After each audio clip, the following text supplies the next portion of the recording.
നോക്കടാ, ഈ റൗഡി ഭാസ്കരൻ പുലിയാടാ പുലി. ഭാസ്കരൻ മുണ്ട് മടക്കി കുത്തിയിട്ടുണ്ടെങ്കിൽ ഇവിടെ ചോരപ്പുഴ ഒഴുകൂടാ.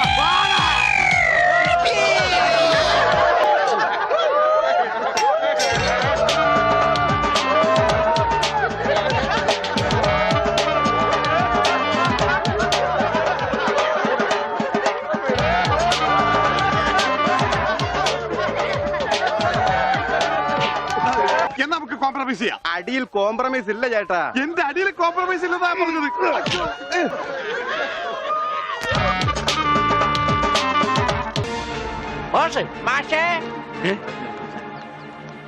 എന്താടാ അച്ഛാ ഏത് കണ്ട? എന്താ ഗോപി? ചെക്കനെ മര്യാദക്ക് വളർത്തിയില്ലല്ലോ, നാട്ടുകാരെ തല്ലുകൊണ്ട് ചാവും. എന്താ ഉണ്ണി, എന്താ ഒരു പറയണേ? കുരുത്തക്കേടാണ്ട് ഒപ്പിച്ചു വന്നിട്ട് കൂസലില്ലാതെ നിക്കണമെന്നില്ലേ? നാട്ടുകാർക്ക് മുണ്ടെടുത്തോണ്ട് നടക്കാൻ പറ്റില്ല വെച്ചാ ഇവിടെ മനുഷ്യർക്ക് നാണോ മാനായിട്ട് ജീവിക്കണം. ഇവനെ പിടിച്ചു പോലെ ചങ്ങലേനെ ഞാനിത് എങ്ങനെയാണോ സഹിക്കുക? ഈ വീടിന്റെ മുറ്റത്ത് വന്നിരുന്ന ഒരുത്തർ ഇത്ര കർക്കശമായിട്ട് സംസാരിച്ചിട്ടില്ല. അപ്പൊ സ്വന്തം മോനെ നാട്ടുകാർ കഴുതി പിടിച്ച് തള്ളുകയെന്ന് വെച്ചാൽ ഹായ് ആരത്രണ്ട് അച്ഛാ?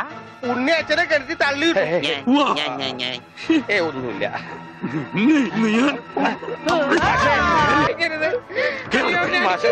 ഇനി പഠിക്ക് പോകുന്നു.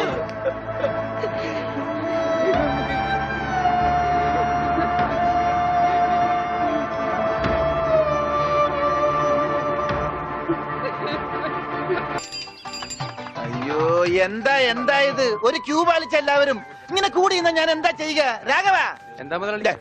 നിന്നോട് പലതവണ ഞാൻ പറഞ്ഞിട്ടുണ്ട് മുതലാളി എന്ന് വിളിക്കരുതെന്ന്. നീ എന്നെ സാറേ എന്ന് വിളിച്ചാ മതി. നീ പോയി സാറിന് ചായ മേടിച്ചുണ്ടാ ചെല്ല്. കൃഷ്ണൻകുട്ടി, 4 ദിവസവും ഞാൻ തുണി കൊടുത്തിട്ട് ഇതുവരെ തയ്ച്ചു കിട്ടിയിട്ടില്ല. ഞാൻ കൊടുത്തിട്ട് 7 ദിവസമായി. നിങ്ങൾ ഇങ്ങനെ എല്ലാരും കൂടി ബഹളം വെച്ചാൽ ഞാൻ എന്ത് ചെയ്യാനാ? തുണി ഇങ്ങനെ വെറുതെ കൂട്ടി തന്നാ മതിയാ? നല്ല ഉറപ്പ് വേണ്ടേ? അതിന് സമയം എടുക്കും. ഗ്യാരണ്ടി ഉള്ള സ്റ്റിച്ചിങ് ഇവിടെ. ഗ്യാരണ്ടിയോ? അതെ, 6 മാസത്തെ ഗ്യാരണ്ടി. 6 മാസം കഴിഞ്ഞാലോ? ഗ്യാരണ്ടി കഴിഞ്ഞു. കൃഷ്ണൻകുട്ടി, എനിക്കും അടിക്കണ 2 പാന്റ്. ഓ, ഭാസ്കരേട്ടനും കൂടി പാന്റ് എടുക്കുമ്പം നമ്മുടെ ഗ്രാമം പാൻസിന്റെ കാര്യത്തിൽ സമ്പൂർണ്ണ സാക്ഷരത നേടും. ഇതെന്താടാ പാന്റ് നീ വാടകയ്ക്കും കൊടുത്തു? അതെ, അടുത്തുള്ള ഗ്രാമത്തിൽ നിന്ന് ആരെങ്കിലും കല്യാണം മറ്റോ വിളിക്കാനായിട്ട് മുണ്ടെടുത്ത് വന്നാല് ഇവിടുന്ന് പാന്റ് എടുത്ത് അവർക്ക് അപമാന ഭീതി ഇല്ലാതെ നടക്കാം. മണിക്കൂറിന് 10-75 പൈസ. എന്താടാ 75 പൈസ? അത് അലവൻസ് ആണ്, വാഷിംഗ് അലവൻസ്. നീ കൊറേ നേടുന്നുണ്ടല്ലോ. ഇത് റോൾഡ് ഗോൾഡാ. അളവെടുക്കട്ടെ? നിക്കല്ലേ. ഒരു പാന്റ് അടിക്കാൻ എന്താടാ കൂലി? കൂലിയല്ല, ഫീസ് 150 രൂപ ഉള്ളൂ. 150 രൂപ? ഞാൻ ഒരു 50 രൂപ വരും. അയ്യോ, 50 രൂപയ്ക്ക് ട്രൗസർ അടിക്കാനേ പറ്റുള്ളൂ. ട്രൗസർ മതി. എന്നാ അളവെടുക്കട്ടെ. ഇതെന്താ? ട്രൗസർ ആകുമ്പോ വള്ളി വേണ്ടേ? വള്ളി വേണ്ട, വള്ളിക്കുള്ള തുണി തകയില്ല. ആണോ? അപ്പൊ ഇവിടെ നിന്ന് എടുക്കാം. ഇറക്കം ഇത് മതി. അരയിഞ്ച്. അല്ല, ചെരുപ്പ് വരെ ഇരുന്നോട്ടെ. ചെരുപ്പ് വരെ അല്ലേ? അല്ല, ചെരുപ്പ് വരാകുമ്പോ അത് പാന്റ് ആവൂലേ? പാന്റ് വേണ്ട, ട്രൗസർ. ചെരുപ്പ് വരാൻ നീളമുള്ള ട്രൗസർ. ഇറക്കം കൂടാൻ നേരത്ത് 2 മതി. പാന്റ് ഒന്നുമില്ല. അതെ, ഇന്നീ അപ്പൊ എന്നാ ഞങ്ങൾക്ക് ട്രൗസർ മതി. അയ്യടാ, ട്രൗസർ എടുക്കാൻ പറ്റിയ ഒരു പ്രായം. തനക്ക് തുണി ഇല്ലാതെ നടന്നാ മതി. പണ്ടാരും ചെയ്യും. ഞാൻ പച്ച തുണിയാ കൊടുത്തത്. ഞാൻ നീലയാ കൊടുത്തത്. ഞങ്ങളുടെ കാല് തിരിഞ്ഞു പോയി. തല തിരിഞ്ഞു പോയെന്ന് കേട്ടിട്ടുണ്ട്. കാല് തിരിഞ്ഞു പോയെന്ന് ആദ്യമായിട്ട് കേൾക്കുക. പല ഡോക്ടറെ കൊണ്ട് കാണിക്കണോ? ഡോക്ടറെ കാണേണ്ട നീ ഞങ്ങളുടെ കാലും മര്യാദക്ക് മാറ്റി വെച്ചതാ. എവിടെ മാറിപ്പോയെന്നാണ് ഈ പറയണത്? തന്റെ പാന്റിന്റെ കളർ എന്താ? നീല. ഇങ്ങനെ നീങ്ങിന്നേ. ഇത് നീലയായില്ലേ? തനിപ്പുറത്ത് വന്നേ. പുറത്ത് വാടോ.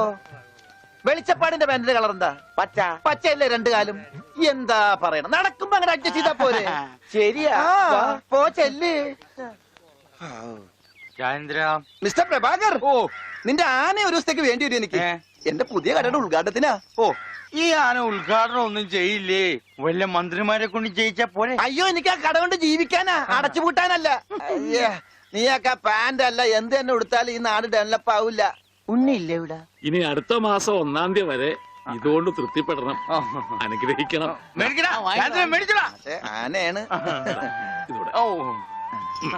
എന്താടോ ഇത് ആനക്കുള്ളതാ? അല്ല, ഇതൊരു ഉപകാരമാണ്. ഉപകാരമല്ലടോ, ഉപകാരം. രണ്ടും ഒന്ന് തന്നെ മാഷേ. സമ്മാനം ഉണ്ണിക്കൊള്ളതാ. അതെ മാഷേ, ഈ നാടിന്റെ മുഖച്ഛായ മാറ്റിയത് ഉണ്ണിയാ. നാട്ടിലൊരു വലിയ തയ്യക്കട ഉണ്ടായതും ഉണ്ണി കാരണമാണ്. അതുകൊണ്ട് ഈ സമ്മാനം ഉണ്ണിക്കൊള്ളതാ. ഉണ്ണിയേ അവിടെ നിൽക്കേ. അവനിപ്പോ ഇതിന്റെ ആവശ്യമൊന്നുമില്ല. ഇതുകൊണ്ട് തീർന്നില്ല മാഷേ. യഥാർത്ഥ ബിസിനസ് ഞാൻ പറയാൻ പോണുള്ളൂ. എന്താ നിന്റെ യഥാർത്ഥ ബിസിനസ്? അല്ല, അടുത്ത ഗ്രാമത്തിൽ ആർക്കും പാന്റ് ഇല്ല. വെറും കൺട്രി ഗ്രാമം. ഉണ്ണിയെ ഒരു തിങ്കളാഴ്ച അങ്ങോട്ട് ഇറക്കി വിട്ട ബുധനാഴ്ച എനിക്ക് കട തുടങ്ങാം. 50-50. അതാ കടയുടെ പേര്. ഏയ് നമ്മൾ തമ്മിലുള്ള ലാഭക്കരാറാണ് 50-50. ഉണ്ണി ഒന്ന് ഇറക്കി വിടുമോ മാഷെ? അങ്ങോട്ട് തോന്നിക്ക്. ഉണ്ണിയ ഉണ്ണേ ഉണ്ണേ എന്താ മാഷെ ചന്തിക്ക് ഇപ്പൊ ഇതിരിക്കട്ടെ, ബാക്കി 50 അടുത്ത ബുധനാഴ്ച. ഉണ്ണിയെ കാണാനെന്നും പറഞ്ഞു ഒരുത്തടി പഠിക്കാതെ കയറിപ്പോയത് അടിച്ചു പോടാവളിയില് അവന്റെ കൊണ്ടുപോടും അങ്ങാണെങ്കിലും. എന്നാ കൃഷ്ണൻകുട്ടി കടയുടെ ഉദ്ഘാടനം? അത് പറയാൻ മറന്നുപോയി. നിന്റെ അമ്മൂമ്മയുടെ 16 അടി എന്തിന് കവലക്കാണെങ്കിൽ ലിഫ്റ്റ് തരാം. എടോ ആനയുടെ ഡ്രൈവറെ പറഞ്ഞു. അമ്മൂന് കൊടുക്കൂ. ഓ മോനെ ആ കത്തൊന്ന് മേടിച്ച് ഇങ്ങോട്ട് വാ. വാ ഇത് വന്നിട്ട് തരാം കേട്ടാ. വാ വാ ഇങ്ങോട്ട് വാനെ. കത്ത് മേടിക്കാനേ. ശബ്ദം ഉണ്ടാക്കല്ലേ. കത്ത് മേടിക്കാനേ. ഇങ്ങോട്ട് മേടിക്കാനേ കത്ത്. ഇങ്ങോട്ട് മേടിക്കും. ആ മേടിച്ചോ? മേടിക്കാനേ കത്ത്. അങ്ങനെ അതേ ഈ തുമ്പിക്കൈയിൽ വെച്ചിട്ടെ ഈ ലഡു ഒന്ന് അവന് കൊടുക്കാൻ പറഞ്ഞേ. തനിക്കല്ല അവന് ഉണ്ണി. ഈ ലഡു കൊണ്ട് കൊടുക്കാനേ. ദാ കൊണ്ട് കൊടുക്കാനേ. എന്റെ കൃഷ്ണൻകുട്ടി ചേട്ടാ. എനിക്കായിരുന്നു കത്ത്. കത്തിലുള്ളതല്ല, ഞാൻ പറഞ്ഞതാ. ആ ഇത് മുഴുവൻ ഇംഗ്ലീഷിലാണല്ലോ. ചിലപ്പോ മലയാളത്തിൽ എഴുതിയപ്പോ തെറ്റിപ്പോയതായിരിക്കും. ഇതെങ്ങനെ വായിക്കും? ഒന്ന് വായിച്ചേ. ഇങ്ങ് തന്നെ ഇത്രയോ? OHMYDEAR.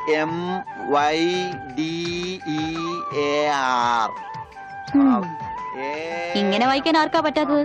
കൂട്ടി വായിക്കേ. ഇത് കൂട്ടക്ഷരമാണ്. ഈ ഡോക്ടർമാർ എഴുതൂലേ അതുപോലത്തെ.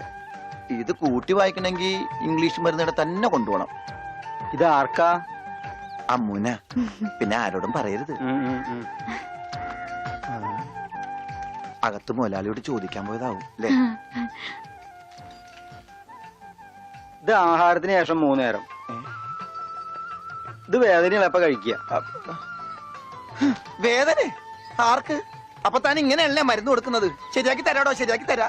ഈ കണക്കിന് തന്നെ വിശ്വസിച്ചൊരു പെണ്ണ് ലവ് ലെറ്റർ തന്നാ താൻ അവർക്ക് കൊടുക്കുന്ന വയറൽക്കാനുള്ള മരുന്നായിരിക്കുമല്ല. വന്നേ വന്നേ.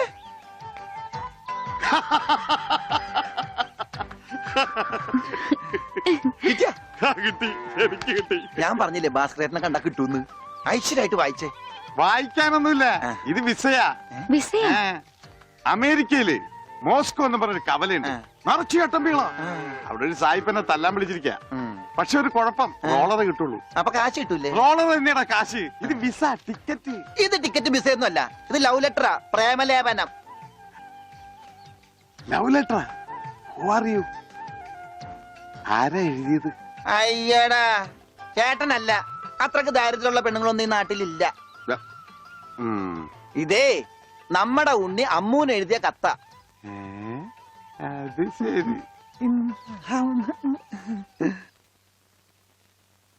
What A beautiful love letter. ഒരു കാര്യം ഉറപ്പായി, അവൻ പഠിച്ചിട്ടുണ്ട്. പ്രേമലേഖനം എഴുതാനാ? അല്ലടോ, വിദ്യാഭ്യാസമുണ്ടെന്ന്. നോക്കൂ, കാളിദാസനും ഷെല്ലിയും ഷേക്സ്പിയറും പ്രണയത്തെക്കുറിച്ച് എഴുതിയിട്ടുള്ള അതിമനോഹരങ്ങളായ വാചകങ്ങളാണ് ഇതിലുള്ളത്. മറ്റൊരു കാര്യം കൂടി എനിക്ക് ഉറപ്പായി, അവൻ നാടും വീടും ഒക്കെ മറന്നിട്ടും അവന്റെ മനസ്സിൽ അമ്മുവിനെ കുറിച്ചുള്ള ഓർമ്മകളുണ്ട്, സ്നേഹവും ഉണ്ട്. God bless you.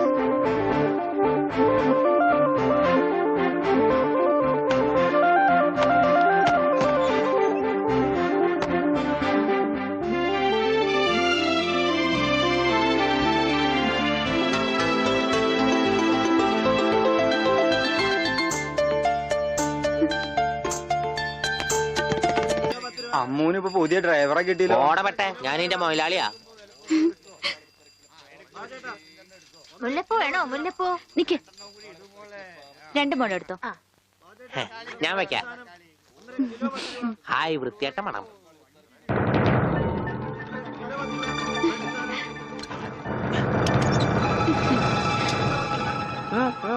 കൂതല് നടക്കടാ. ഗോപിട്ടാ,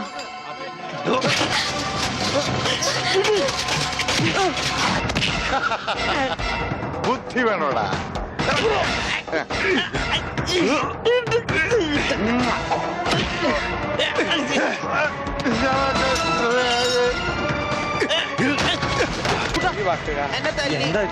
നിനക്കെങ്കിലും കുറച്ച് ബോധം ഔട്ടാവും ഞാൻ വിചാരിച്ചത്. ഇത് ആരാണെന്നറിയോ? എന്റെ ശിഷ്യനാ. മാഷല്ല അപ്പുറം. ഞാനിവന്റെ ആശാനായിരുന്നു രക്ഷപ്പെട്ട്. മറിച്ച് ഞാനിവന്റെ ശിഷ്യനായിരുന്നെങ്കിൽ നിന്റെ പ്രസന്റ് സാർ. കണക്ക്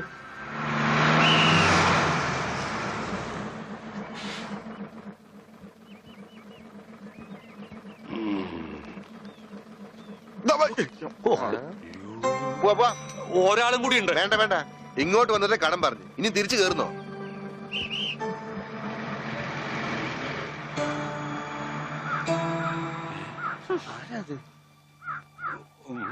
നമ്മുടെ പണിക്കരല്ലേ അത്?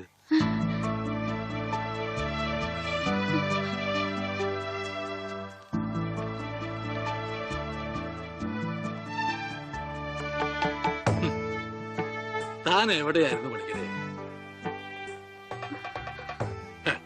താനെന്താ ഒന്നും മിണ്ടാത്തെ? എന്റെ മാഷുടെ മകൻ ഉണ്ണികൃഷ്ണനില്ലാതെ ഞാൻ എങ്ങനെയാ നാട്ടിലേക്ക് മടങ്ങി വരിക? അതുകൊണ്ടാ ഇത്രയും നാൾ ഒളിവിൽ കഴിഞ്ഞത്. അവനെ നഷ്ടപ്പെട്ട അന്ന് മുതല് മാഷ് കൊടുക്കണ പരസ്യം ഞാൻ കാണാറുണ്ടായിരുന്നു. ഇപ്പൊ കുറച്ചു കാലമായിട്ട് പരസ്യം കാണാതെ ഇപ്പൊ ഞാൻ വിചാരിച്ചു ഉണ്ണി വന്നൂന്ന്, അല്ലെങ്കിൽ മാഷ് മരിച്ചു എന്ന്. ഇതിലേതാ മാഷെ സംഭവിച്ചത്? എടോ പണിക്കരെ, ഉണ്ണി വന്നു. ഉണ്ണി വന്നു? എവിടെ? നിക്കണു ഉണ്ണി, നീ അങ്ങ് തടിച്ചേ നിക്കണു ഉണ്ണി. ഓ അയ്യോ, തൃപ്തിയായി. മോനെ അയ്യോ, ഇത്രയും കാലം അലഞ്ഞു തിരിഞ്ഞ് നടന്നെങ്കിലും അതിനൊരു പരിസമാപ്തി ദൈവം തന്നുവല്ലോ.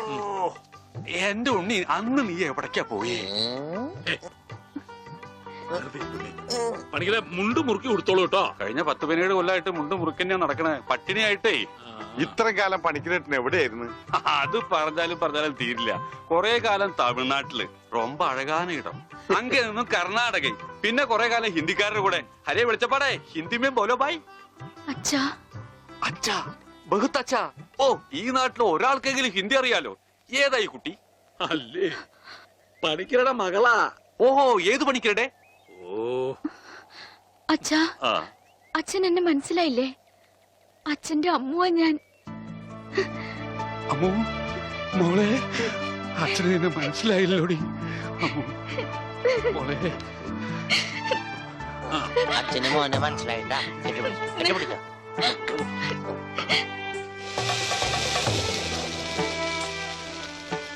മോളെ ഒന്ന് വേഗാവട്ടെ, അവർക്ക് അവിടെ വിശന്നിരിക്കാവും. ഇപ്പൊ നമ്മളെ നാട് കണ്ടിട്ട് പണിക്കർക്ക് എന്ത് തോന്നണം? ഇത്രയും പുരോഗതി ഈ നാട്ടിനുണ്ടാവും ഞാൻ സ്വപ്നത്തിൽ പോലും വിചാരിച്ചു. ഞാൻ ഇവിടുന്ന് പോകുമ്പോ കോണവും പോലും ഉടുക്കാത്തവര് ഇപ്പൊ പാന്റ് ഇട്ട് നടക്കണു. ഇത്രയും പുരോഗതി ഇവിടെ ഉണ്ടാവാൻ കാരണം പണിക്കർ തന്നെയാ. ഇനി അതൊന്നും എന്നെ ഓർമ്മപ്പെടുത്തരുത് പത്രോസേ. ഉണ്ണി കൈവിട്ട് പോയ പിന്നെ അവനെ അന്വേഷിച്ച് ഞാൻ ഊര് തെണ്ടി നടക്കുകയായിരുന്നു. ഇപ്പൊ സന്തോഷായി, ഉണ്ണി തിരിച്ചു വന്നൂലോ. അതിനേക്കാ വലിയ സന്തോഷം ഈ കൊല്ലത്തിലെ പൂരത്തിന് പങ്കെടുക്കാലോ. എന്റെ പണിക്കരെ, താൻ പോയേ പിന്നെ പൂരം ഒന്നൊരു പൂരമല്ല. എന്നാ ഇത്തവണ നമുക്ക് പൂരം പൊടി പൂരാം. അതെങ്ങനെയാ? ആ, ഒരു നാടകം തന്നെ ആയിക്കോട്ടെ. അതൊക്കെ ഇനി നടക്കുവോ ചേട്ടാ? എന്താ നടക്കാതെ? ഒരു 9 നാടകം എഴുതി ഞാൻ പെട്ടിയിൽ വെച്ചിട്ടുണ്ട്. കർത്താവേ, 9 നാടകോ? പത്രോസേട്ടാ, അങ്ങനെയാണ് ഈ രാത്രി നവരാത്രി ആവും. ഇത് നടക്കില്ല. ഈ ബന്ധം തുടരാൻ ഞാൻ അനുവദിക്കില്ല. കണ്ട കള്ളിമുൾ കാടുകളിലും തേയില തോട്ടങ്ങളിലും കെട്ടിപ്പിടിച്ച് നടന്ന് പാട്ട് പാടുന്നതല്ല പ്രേമം. അവിടെ മ്യൂസിക് ചക്ക ചക്ക ചക്ക ചക്ക ചക്ക